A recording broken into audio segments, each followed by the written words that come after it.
Eh bien salut tout le monde, j'espère que vous allez bien. Aujourd'hui on se fait le Tech Actu puisqu'on est lundi. Vous allez voir dans ces annonces qui ont été leakées cette semaine, il y a pas mal de petites choses assez croustillantes. Et vous savez que je suis adepte des leaks assez farfelus, alors là, vous n'allez pas être déçus. Pour commencer ce Tech Actu, je vous invite à un petit voyage en Namibie. Parce que là-bas, ils ont trouvé une pierre soi-disant précieuse pour les ordinateurs quantiques. Alors en gros, donc vous voyez la pierre qui est ici, par rapport, je pense que ça doit être $1, un truc comme ça. Donc est-ce qu'elle est aussi précieuse que l'or, le diamant, les émeraudes, des trucs comme ça? En fait, j'en sais pas trop. Je pense qu'elle est précieuse pour les recherches qu'ils vont faire. Il faut savoir que ça a été trouvé dans d'anciennes mines, justement, abandonnées de pierres précieuses, donc style émeraude, diamant, comme je vous l'ai dit, et bien sûr l'or. Maintenant, une équipe internationale de chercheurs est parvenue à produire des polaritons de Ryder à partir d'un minerai contenant des cristaux d'oxyde cuivreux provenant d'un ancien gisement de Namibie. Les particules obtenues constituent les plus grandes particules hybrides de lumière et de matière jamais créées et pourraient être la clé de nouveaux ordinateurs quantiques basés sur la lumière. Alors, la différence entre un ordinateur quantique et puis nos ordinateurs de maison, même voir les serveurs qu'on a actuellement à notre époque et d'autres gros ordinateurs pour la recherche, ceci, cela, c'est que ces gros ordinateurs et nos PC sont en bits, c'est-à-dire que c'est du 0 et 1. Les ordinateurs quantiques, donc les futurs ordinateurs, eux sont en qubits. C'est-à-dire qu'ils peuvent afficher soit un 0 ou un 1 en même temps, voire d'autres 0 et 1. En gros, je ne suis pas ingénieur ni chercheur au CNRS, mais en gros, c'est à peu près ça. C'est plus compliqué, mais en gros, c'est résumé. Maintenant, est-ce qu'il faut vraiment des ordinateurs quantiques? Alors, on n'arrête pas le progrès, ça c'est sûr. Je pense que c'est une très bonne chose pour l'humanité. Je m'explique.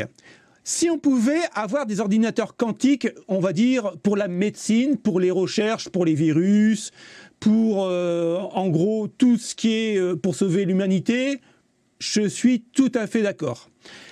Mais je vous le dis régulièrement, l'homme a un autre but aussi dans la vie. Je pense que la première nation qui va avoir accès aux ordinateurs quantiques, ça me fait peur, mais je pense que il va déployer ça dans de genres de robots, ou peu importe, ou alors vraiment des ordinateurs pour attaquer en cyber, vraiment très puissants pour attaquer d'autres pays. Moi, ce qui me fait peur, c'est ça. Après, sur la base même de l'ordinateur quantique, oui, c'est bien. Comme je vous l'ai dit, pour l'humanité, c'est vraiment pas mal. Maintenant, il faut faire vraiment très attention, et que ce soit n'importe quelle recherche, de ne pas être trop pris pour pouvoir asservir quelque chose. Donc, j'ai un doute. Maintenant, regardez à quoi ça ressemble. Ça, c'est l'ordinateur quantique de chez Microsoft. Donc, vous voyez, ça n'a rien à voir avec ce qu'on fait.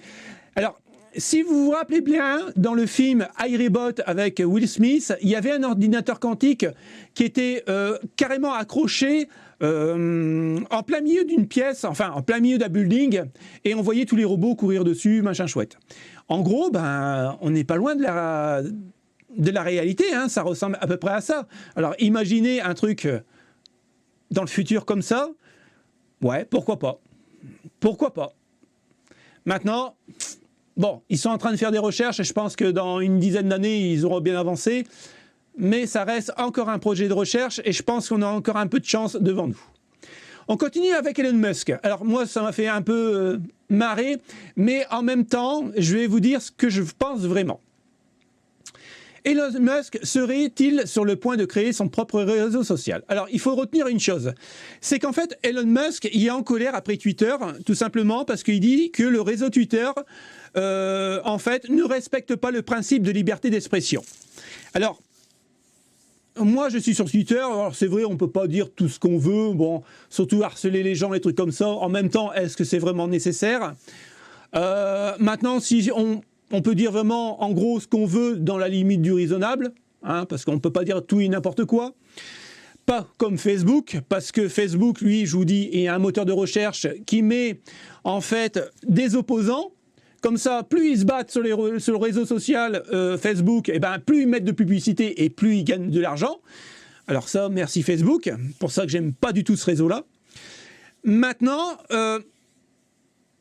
est-ce qu'il faut vraiment un réseau social ou des réseaux sociaux où on peut vraiment tout dire et tout déverser? Moi, en ayant une chaîne YouTube, alors vous êtes énormément nombreux à suivre la chaîne et puis à la soutenir. Et c'est pour ça, je vous remercie à chaque fois.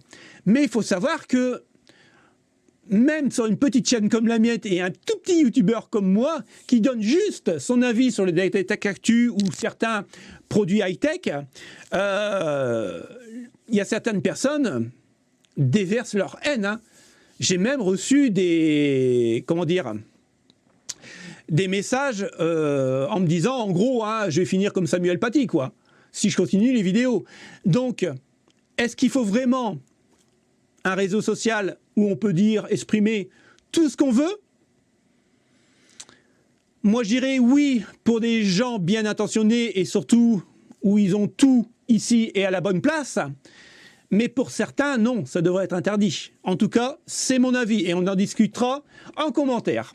Là, on va parler des jeux consoles, mais ne vous inquiétez pas, je suis sûr et certain que ça va venir sur PC et à mon avis, il y en a certains qui vont être réticents, dont moi le premier.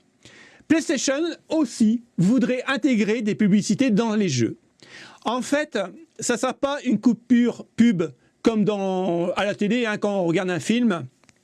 Ça sera plutôt pour des jeux free-to-play. C'est-à-dire que dans les jeux free-to-play, on aura sûrement, je vais dire une bêtise, hein, mais quand vous jouez un FPS, quand vous allez aller dans la rue, imaginez entre deux côtés, vous allez avoir les maisons, il y aura un panneau publicitaire affiché avec, je sais pas moi, Panzani ou un truc comme ça. En gros, c'est ça. Mais oui, ils voudraient le faire parce que c'est une source de revenus et ils sont vraiment en train de le déployer. Et en plus, ils disent que c'est très très simple de déployer ça pour le gain d'argent qu'il peut y avoir. Donc en fait, je pense que ça va arriver sur les consoles, mais ça va arriver aussi sur PC. Donc, tant que, en gros, ça ne prend pas la mainmise sur le jeu en lui-même et qu'on a toujours notre expérience de jeu correcte, ok, pas de problème. De toute façon, on est tellement pris dans notre jeu qu'on ne verra même pas les publicités. Donc, ok. Maintenant, si on doit avoir que des pubs, là, ça risque d'être autre chose. On continue avec Microsoft. Microsoft brevette un gant de réalité virtuelle parfait pour le futur. Alors en fait, eux, ils sont pas trop dans le métaverse ou alors des mondes en réalité virtuelle. Eux, ils préfèrent miser sur la réalité augmentée. Donc ils en parlent pas beaucoup. Franchement, on n'en entend pas vraiment parler, mais ils sont en train de travailler sur un gant. Donc pour l'instant, c'est pas vraiment celui-là, hein, c'est juste une image. Mais ils sont en train de travailler sur un gant où vous allez ressentir que vous allez prendre un objet dans un monde virtuel, par exemple un ballon de basket qui est juste là. Vous voyez ? Donc voilà, ça ressemblerait en fait à un gant avec des mécanismes où vous sentirez que vous prenez un objet virtuel. Ça peut être intéressant, pourquoi pas. Maintenant, il faut vraiment voir, est-ce que ça va vraiment marcher? Là, personne ne peut le dire pour l'instant. Je pense que oui, puisque tout le monde s'y met. Donc un jour ou l'autre, on sera obligé d'y passer et on achètera les accessoires en fonction de nos marques préférées. Donc j'aimerais bien tester, voir vraiment si on ressent bien la présence de l'objet dans les mains. Ça doit être vraiment intéressant et je pense que ça sera le futur. Hein. Donc, à voir. On continue avec... Alors là, je suis un peu, surpris par cette annonce. Donc, on est sur Cocottland. En gros, ils ont créé un accessoire pour empêcher les processeurs ADLR S, donc la 12e et 13e génération qui va arriver, de plier. Alors là, quand j'ai vu ça, je me suis dit, mais c'est quand même bizarre. Comment on arrive à faire plier le processeur? Alors en fait, ils disent qu'il y a certaines personnes, quand vous le mettez, quand vous l'enclenchez, et vous savez, vous refermez la petite trappe, et bien en fait, ils appuient trop fort et le processeur se plie. Alors, personnellement, pour en monter quand même pas mal par semaine, ça ne m'est jamais arrivé. Ou alors, les mecs, ils font ça carrément dans le noir en pleine nuit et puis à la bougie. Mais non, ça m'est jamais arrivé. Je comprends pas trop. Même autour de moi, les gens qui montent des PC, ils ne plient pas leur processeur. Quand vous mettez un processeur, vous le faites délicatement. Donc, je sais pas. Quand ça sortira, j'en commanderai un quand même. Pour voir un peu ce que ça donne vraiment. Bon, ça reste à voir. Alors là, on va passer sur Ryzen AM5. Tous les dissipateurs AM4 d'Arctic sont compatibles. Et ça, c'est une très très bonne nouvelle. Parce que, en fait, je vous explique, quand je suis passé de AMD à Intel pour la 12e génération, bon, vous savez que j'ai de l'Arctic là maintenant, mais en fait, pour trouver un bon dissipateur thermique, c'était pas évident parce qu'il fallait un kit LGA 1700 que les fournisseurs de dissipateurs thermiques ne fournissaient pas tout de suite. Donc c'était vraiment complexe de trouver un très bon dissipateur thermique. Donc là, c'est vraiment bien que AMD a fait tout pour que, en fait, tous les dissipateurs qu'on a actuellement sur AM4 passent sur AM5. Et ça, c'est vraiment un bon coup de chapeau pour eux, parce que c'est vraiment très cool. Ça nous évite de racheter des pièces pour changer soit les dissipateurs, ou alors changer carrément le kit complet. Je trouvais ça un peu limite, moi, de la part d'Intel. On continue avec Gigabyte. Donc Gigabyte va sortir les RX 6400 Eagle, 4 Go. Donc vous avez du low profile, donc celle-ci. Et puis vous avez celle normale. Alors c'est deux ventilateurs qui vont tourner dans le même sens, ils ne sont pas à l'opposé. En même temps, c'est une carte qui ne va pas chauffer énormément vu la puissance. Maintenant, le gros problème sur ces news-là, c'est qu'on n'a pas le prix.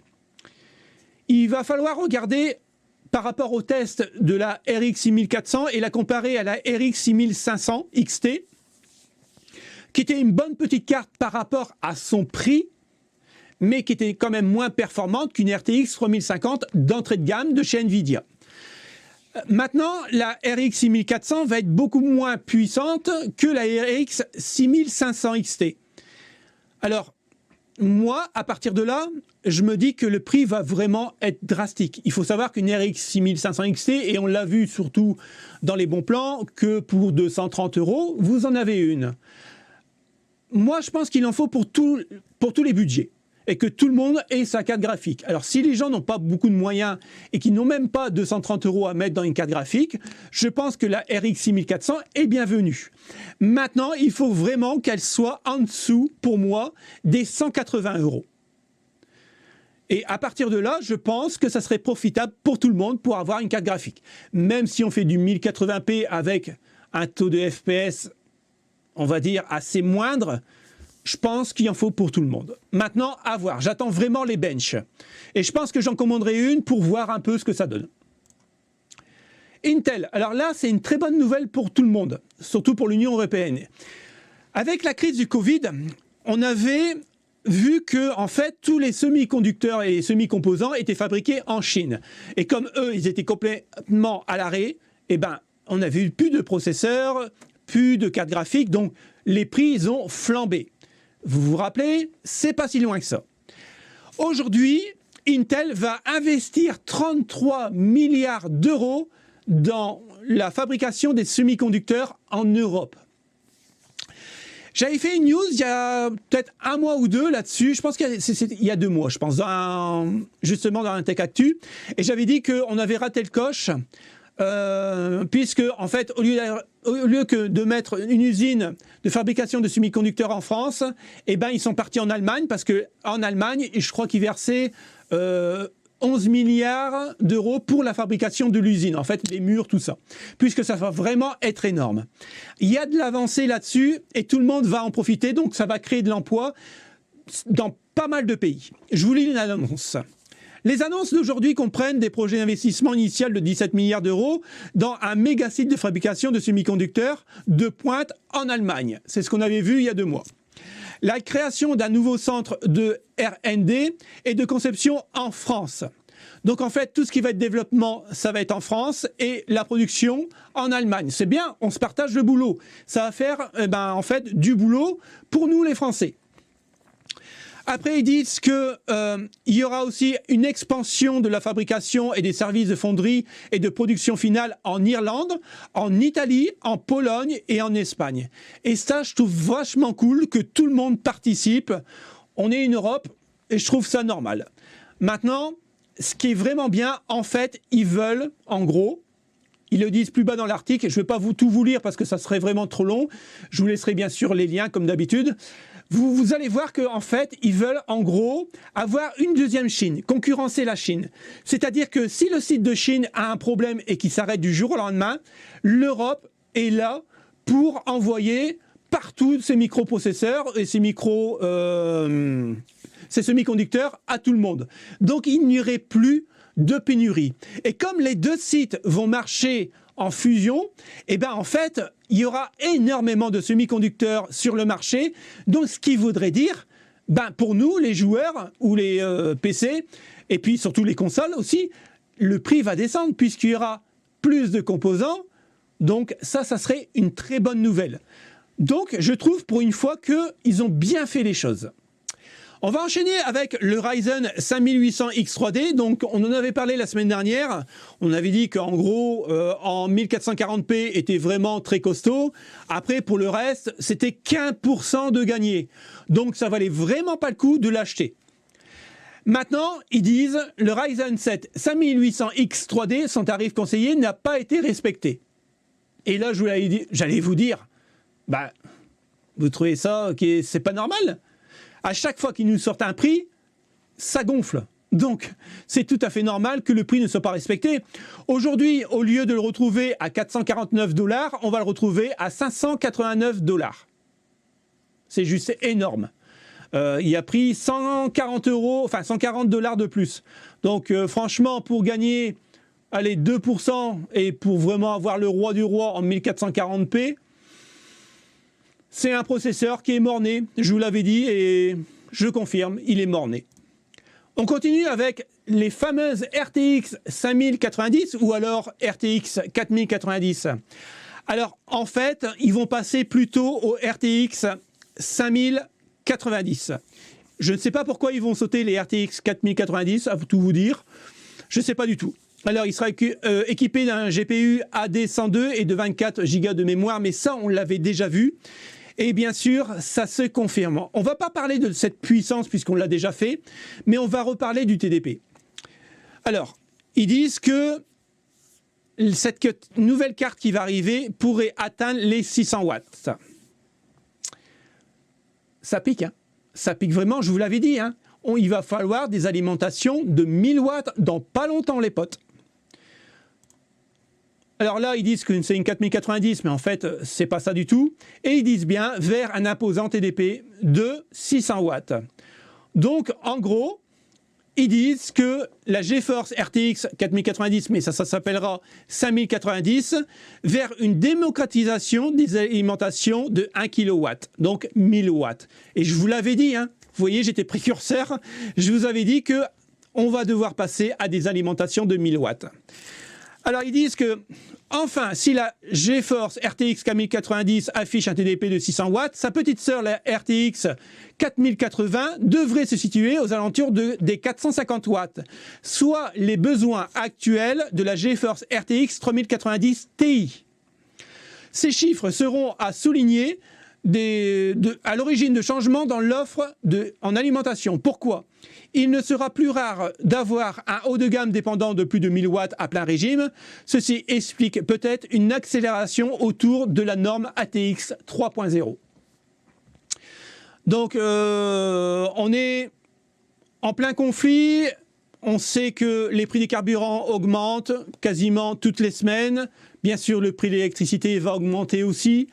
Le fuel a augmenté, enfin tout augmente et eux nous font des cartes qu'on pourrait s'en servir comme radiateur. Donc, je suis perplexe, franchement, je suis vraiment perplexe. En tout cas, moi, je n'achèterai pas ce genre de carte graphique. Déjà parce que c'est beaucoup trop puissant. Aujourd'hui, comme on l'avait vu la semaine dernière, les jeux au niveau vraiment de gain ne dépassent pas la 3080 Ti. Donc, est-ce que c'est vraiment nécessaire d'acheter une carte encore plus haut de gamme qu'une 380 Ti actuellement? J'en suis pas sûr. Pression énergétique, comme je vous l'avais dit, la France interdit la RTX 3090 Ti. Mais elle ne va pas s'arrêter là, et ça arrive au 1er juin 2022, les potes. Hein. Donc si vous voulez une 3080 Ti, enfin 3090 Ti, c'est maintenant, ou alors ils ne vont pas s'arrêter là, comme je vous l'ai dit. La 3090 et la RX 6900 sont concernées à partir du 1er juin. Donc vous ne pourrez plus les acheter. Parce que l'Europe, comme on vient de l'expliquer, en fait, a décidé de les bloquer tout simplement parce qu'ils consomment de trop. Et par rapport actuellement, avec ce qui se passe aujourd'hui, les prix explosent au niveau des tarifications de l'énergie. Donc l'Europe a dit stop, on arrête. Le 1er juin, ça arrive en vigueur. En fait, toutes les cartes qui consomment entre 300 et plus de 300 watts seront bannies de la France et de l'Union européenne. Alors maintenant, on va passer à la dernière news qui vient de leaker, et ça concerne AMD. La RX 6750 XC est seulement 2% supérieure à la RX 6700. Donc effectivement, je vous l'avais dit, je pense que c'était un gros coup de marketing. Moi, je pense que c'est des cartes AMD qui restaient en stock, en fabrication, et se sont dit on va améliorer le bus mémoire, et puis voilà. Donc c'est pour écouler leur stock. Maintenant, il fallait vraiment pas croire le marketing. Et comme je vous avais dit, hein, la RX 6950 XT ne sera pas plus puissante comme ils l'ont annoncé qu'une RTX 3090 Ti. Loin de là, et on le voit là tout de suite. Alors attention, ce n'est pas des chiffres officiels d'AMD, mais le mec qui l'a leaké, ce n'est pas n'importe qui quand même. Donc c'est GFX Bench qui fait énormément de bench sur des nouveaux produits, donc il sait de quoi il parle. Et en gros, ils disent qu'il n'y a que 2% de plus que le vieux, entre parenthèses, RX 6700 exécutant le test dans les mêmes conditions. Et ils disent même que, espérons que cette nouvelle carte est encore en version bêta précoce. Il faut aussi relativiser les résultats et les tests utilisés. Ce n'est clairement pas une source régulière de comparaison. Donc, on n'a pas encore, la mise à jour du BIOS de la carte par rapport à Software Radeon. Donc, ils l'ont fait avec les mises à jour de la RX 6700 XT. Maintenant, est-ce que AMD va déployer une nouvelle mise à jour pour pouvoir vraiment booster la carte et là, faire vraiment des bons tests et voir vraiment la supériorité qu'elle peut nous apporter? C'est à voir. Je suis assez sceptique. Je pense que elle sera quand même un petit peu plus puissante qu'une RX 6700 XT, mais de là à révolutionner le genre sur une même base, je ne pense pas. Je ne pense vraiment pas. Mais on en débattra quand vraiment les tests seront sortis. Et maintenant, il faut regarder aussi si elle est beaucoup plus puissante, voir aussi le prix. Parce que s'ils nous mettent 200 € de plus pour avoir une carte qui nous fait, je dis une bêtise, hein, mais 10% de plus, ça fait quand même cher les 10%. Mais pour l'instant, on n'en sait pas plus. Donc on verra beaucoup plus tard. Voilà les potes, c'était les news du Tech Actu de la semaine. J'espère que ça vous a plu. On se retrouve jeudi pour une vidéo que vous êtes nombreux à me réclamer. Donc je vous l'ai faite et vous allez voir, c'est vraiment plutôt sympa. Donc merci d'avoir regardé jusqu'au bout. Si ça vous a plu, le petit pouce bleu. Je vous dis à la prochaine. Salut les potes, ciao ciao.